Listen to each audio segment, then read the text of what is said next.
Facile formulas, catchy slogans, 10-step programs, and quick fixes too often dominate today's management training programs.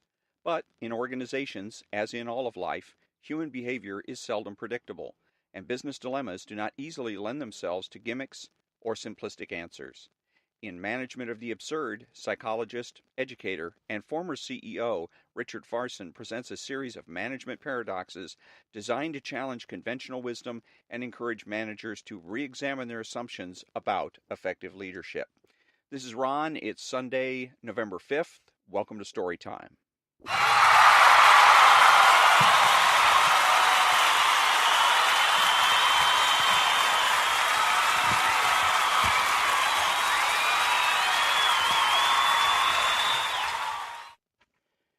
And today I'm reading Chapter 27, Morale is Unrelated to Productivity. It is commonly assumed by managers that morale is the chief factor in motivating people to work hard, but that may not be so. In fact, people tend to work hard for many different reasons. They were brought up that way, taught the work ethic. They have an inner drive, sometimes even an addiction to the narcotic of work. They want greater wealth. They are driven by family pressures, by fear. They feel challenged by job enlargement, promotions, or new responsibilities. They love their jobs. In short, there are a good many important reasons why people work hard that have little to do with morale. Most managers associate morale with a happy and satisfied workforce, and it is in this sense that I believe morale to be clearly unrelated to productivity. Searching the dictionary definition of morale, we do not find the words happiness or satisfaction. But even my dictionary's definition, a confident, resolute, willing, often self-sacrificing, and courageous attitude of an individual, may be equally unrelated to productivity, as absurd as that may seem. We have to distinguish between what it is that makes people work hard and what accounts for productivity. Hard work is only a small part of productivity. We do and we don't want productivity. Not that productivity is any organization's main objective, even in America.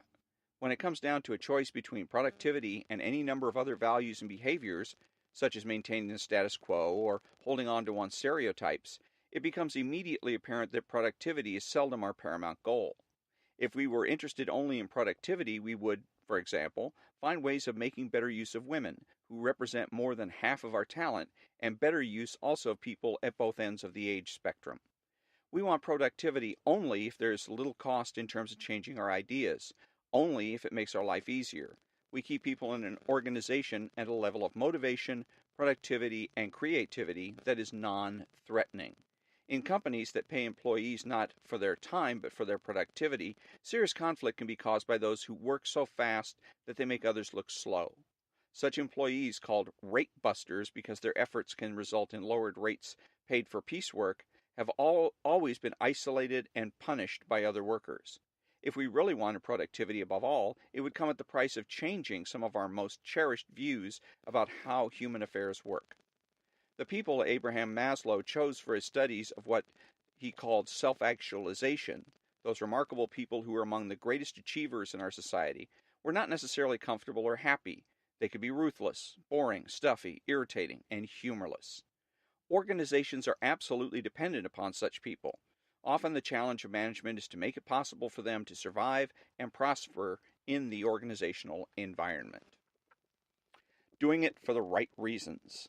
Management literature frequently suggests that managers take the time to bring little girls, hold parties, recognize birthdays, send notes, hold parties, regular birthdays, send notes, and perform similar other acts of goodwill toward their employees, not just in the hope that such gestures will make for a more productive workforce, but because they help create the climate of caring that we all want for ourselves and each other.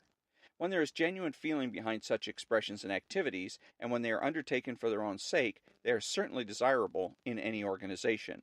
But what about managers who are more calculating, who court employee favor as a morale-raising strategy? Implicit in this kind of behavior is the fallacious idea that even though they may not like someone, the managers can behave in such a way that their employees will like them. This inauthentic approach will probably fail. The better managers reverse the notion and instead behave so that their respect for employees will grow. They recognize the paradox that it is more important for them to like their employees than for their employees to like them.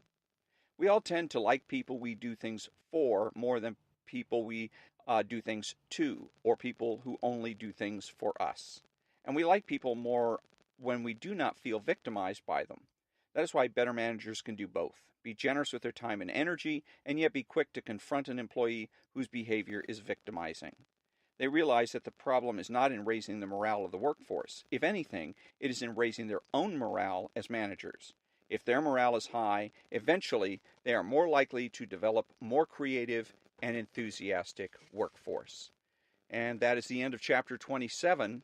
And coming up on Tuesday, the 7th, will be chapter 28. There are no leaders, there is only leadership. So, and that will be on Tuesday. Until then, thank you for joining me and have a great weekend.